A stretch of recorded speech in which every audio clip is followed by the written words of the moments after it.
3 ದಿನ ಬೆಂಗಳೂರಿನಲ್ಲಿ ಕಾವೇರಿ ನೀರು ಪೂರೈಕೆ ಸ್ಥಗಿತ ಆಗುತ್ತೆ. ಇವತ್ತು ನಾಳೆ ನಾಡಿದ್ದು ಕಾವೇರಿ ನೀರು ಇರುವುದಿಲ್ಲ.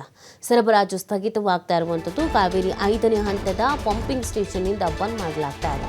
ಇದು ಮಧ್ಯರಾತ್ರಿ 1ರಿಂದ ಸೆಪ್ಟೆಂಬರ್ 17ರ ಮಧ್ಯಾಹ್ನ 1ರವರೆಗೆ ಬಂದಿರುತ್ತೆ. ಕಾವೇರಿ 5ನೇ ಹಂತದಲ್ಲಿ 60 ಗಂಟೆ ನೀರು ಪೂರೈಕೆ ಸ್ಥಗಿತ ಆಗ್ತಾ ಇರೋದು. 1, 2, 3, 4ನೇ ಹಂತದಲ್ಲಿ 24 ಗಂಟೆ ನೀರು ಪೂರೈಕೆ ಸ್ಥಗಿತ ಆಗ್ತಾ ಇದೆ.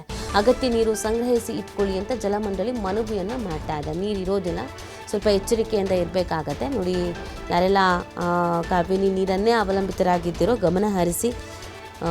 ನೀರು ಇಲ್ಲ ಅಂತ ಆಮೇಲೆ ಚಿಂತೆ ಮಾಡಬೇಡಿ. ಈಗಾಗಲೇ ಜಲಮಂಡಳಿನೂ ಕೂಡ ಮನವಿ ಮಾಡಿದೆ. 3 ದಿನ ಬೆಂಗಳೂರಿನಲ್ಲಿ ಕಾವೇರಿ ನೀರು ಪೂರೈಕೆ ಸ್ಥಗಿತ ಆಗತ್ತೆ, ಇವತ್ತು ನಾಳೆ ನಾಡಿದ್ದು. ಸೊ ಹಾಗಾಗಿ ಸ್ವಲ್ಪ ಗಮನ ಇಟ್ಟು ನೀರನ್ನು ಶೇಖರಣೆ ಮಾಡ್ಕೊಳ್ಳೋದು ಸೂಕ್ತ, ಮತ್ತು ಮಿತವಾಗಿ ಬಳಸೋದು ಸೂಕ್ತ. ಈ 3 ದಿನ ಇವತ್ತು ಮಧ್ಯರಾತ್ರಿ 1ರಿಂದ ಸೆಪ್ಟೆಂಬರ್ 17ರ ಮಧ್ಯಾಹ್ನ 1 ಗಂಟೆವರೆಗೂ ಕೂಡ ಬಂದ್ ಮಾಡ್ತಾ ಇದ್ದಾರಂತೆ.